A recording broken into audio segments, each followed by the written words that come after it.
Morning, guys. Welcome to Coffee Chat. Wow, that just tasted amazing. Some mornings coffee tastes sweeter than it does other mornings. I'm not sure why that is. Maybe just the body craving it. A lot of times folks will even ask, they'll say, "Hey, what kind of coffee do you drink?" Well, Judy just buys like a standard Costco brand. And then what we do is I put hazelnut cream in there and some cinnamon shavings, and boy, it just adds an amazing flavor. I love it, absolutely. Well, anyway, guys, I wanted to just kind of address something that I didn't even think about for a long time. In fact, I picked it up off of one of Lulu's videos. Apparently, I guess when people hit that like button, it does something to the system in YouTube that pushes the videos out, to more people so more people can get exposed to them and what. Well, if you guys would do that for me, that would really be a great blessing, because I haven't even ever really thought about that, in the sense that, I thought, hey, if they like it, that's nice or whatever. But I don't know how this whole algorithm thing works. But needless to say, if that makes a big difference to get this message out to more people, I'd really, really appreciate that help in getting that done. That's fantastic. You guys have been an amazing community for me, and together we have just built such a great space, because look, we just passed 15,100 subscribers. That is truly a major milestone, and I know that it really has been because of all of you guys just sharing the channel with friends and family and stuff like that, and I really do appreciate it. It has really been great.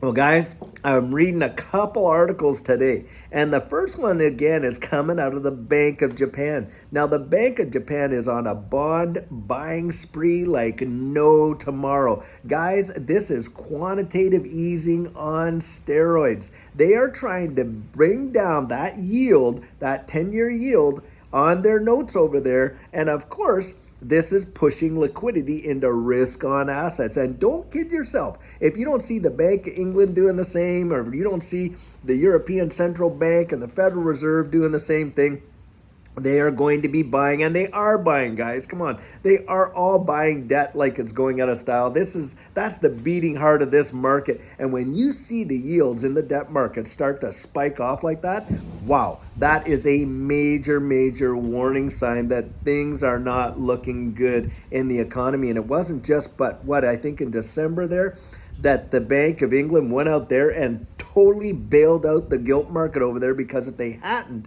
it would have been a major catastrophic collapse, and it would have happened within hours. It was that bad. Wow. Now, the second article is another really big telltale sign of the economy. So over in the UK, apparently credit card usage has blown up like crazy, well over 30 or 40%. We're talking tens of billions of dollars of more credit card usage than what they've seen in the prior year. That is truly phenomenal. And when you think about that, guys, it's like this. Most folks out right now could not even survive a $1,000 car repair emergency right now without going into debt to do it. And that speaks volumes. And the reality is, majority of people in these Western countries are spending every penny that they earn, and of course, then some, right? Using credit cards to do the rest.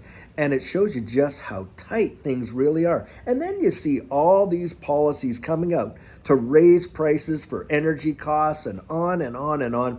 And it's absolutely ridiculous. The government's considering slapping new taxes and heavier taxes on their people, like with the capital gain tax of 26% out there in Italy, and all the other expended costs in the UK. Like, look, energy costs going up like crazy. Look at how much it costs for 1 liter of petrol over there. Unbelievable. And the majority of that cost is taxes, and a multiplicity of taxes, not just one tax. It's a tax on a tax. They actually tax you on taxes. It is truly insane, but that's what's going on. It's amazing. And you would think that, hey, with all the slush money that these governments have been fooling around with our tax revenues, because, hey, look, we're the ones paying the taxes, and they're the ones spending the tax money, along with creating money out of thin air through their central banks. And of course, that's just another form of taxation, guys. When they inflate your dollars and your purchasing power, they're literally dipping their hands right in your pocket and pulling out money. It's another form of taxation. And that is exactly what's going on. And it's absolutely reprehensible because, look, these central banks knew exactly what the fallout was going to be way back when they started putting on the money press like it was going out of style. I mean, any economist that could look at that could say, hey, look, you're devaluing by producing more and more dollars, you're devaluing the purchasing power of those dollars, which of course is going to result in massive inflation, and the cost of goods and energy and you name it is going to go sky high down the road. Well, they knew that, but they didn't care because it was about, hey, let's do this now, and this is going to accelerate our agendas the way they want them to go. Remember good old Trudeau, my prime minister there, coming out and saying, hey, we can take advantage of this whole situation and we can use our pandemic, agenda and accelerate that going forward. Well, that is exactly what they've done here. And it is truly, in fact, as far as I'm concerned, it's a betrayal of the government and what we have actually employed them to do. Remember that, guys, we employ them. They don't employ us. We send them up the hill to represent us. That's why it's called a House of Commons, because common folk vote these people in, but it's become nothing more than a lobbyist group. I don't think there's anyone in the House of Commons right now that is less than, at least net worth is less than what, 2 or 3 million. It's insane. It's not housed by the common people anymore, that is for sure. And of course, when you get that, you get all the lobbying and the agendas and the influences and all stuff like that. And of course, you see all these political groups around the world like the WEF throwing all their 2 cents in, and they're not even a democratically elected body. It's just gone wild. And I think really what we need to do is have a complete overhaul where we start doing some recalls and bringing some of these folks back and saying, hey, we don't think that you're representing us the way that we asked you to do so. So we're going to recall you here now, and we're going to get some referendums out there and start actually exercising our democratic right and influence by bringing people back and then putting people in there that are actually going to do the job that we're sending them to do, and that is to represent our interests, what's good for us as the people, not what's good for all these elites and all of these, politically lobbying groups and everything like that. And I don't care what side of the aisle you're talking about here. It happens on both sides. Really, it's just getting wild. And of course it gets under my skin because who hurts in the end, guys? It's you and I. It's the average folks that really get pummeled in this. And it's not just us. Look, I'm 55. I got more life behind me than I do ahead of me, no doubt. But I have kids and I have grandkids. What kind of society am I going to leave them if I sit back and shut up and say absolutely nothing? It's going to be absolutely terrible. And they're going to look back and say, my word, why didn't anybody stand up when they could have stood up and done something about this? Because a time will come, guys, if it goes on for too long with nobody really pushing back and no challenges, that you're not going to be able to stand up anymore. That's how it works. You lose your liberty. Hey, I think it was Benjamin Franklin? I believe it was Benjamin Franklin. I'm not certain, but correct me if I'm wrong with this quote, that it says, those who will trade their liberty for security deserve neither.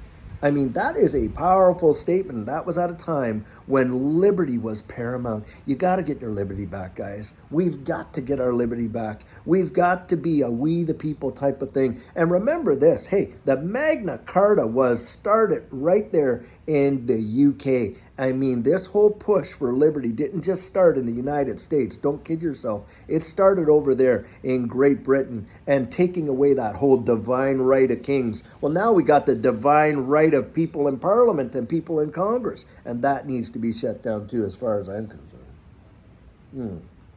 I mean, obviously, I'm not advocating that we have no government because we need a government. But we need a government that is for the people and a government that is by the people. That's the kind of government that we need. And that's the kind of government that a lot of these countries, Western countries, were established on, the democratic right. And look, guys, We know we can all go back, not too far, in our family trees where people literally fought and died so that we could enjoy the liberty that we do today. And I'm telling you, they'd be rolling over in their graves in Flanders Field if they knew what was going on today. That's at least how I'm feeling about it. Well, hey, I know I get on these soapboxes, but I'm telling you something, guys. A soapbox was made for a reason. People put those boxes out there and they stood on them to decry stuff that's going on like it is today. And we need to have our virtual soapboxes from time to time. That's how I feel about that. Well, anyways, guys, it is Friday. And that means that the weekend's upon us where we get to spend our time with our friends and our family. And that's what we do on the weekend. So no videos go out on the weekend off of this channel because I like to spend time with my friends and family. And I sure hope you're getting to spend time with your friends and family. But I do have a great video coming on later on this afternoon that is really going to be something you're going to want to see. So guys, until then, I hope you have a fantastic Friday and look forward to a fabulous weekend. And hey, next weekend, next Saturday, that's when we're going to do a live stream to celebrate the fact that as a community, we just tramped over that 15,000 subscriber milestone, and we love to do and celebrate that together. So, hey, until then, that's going to be great. But later on today, we have a video. And until then, guys, hey, take care.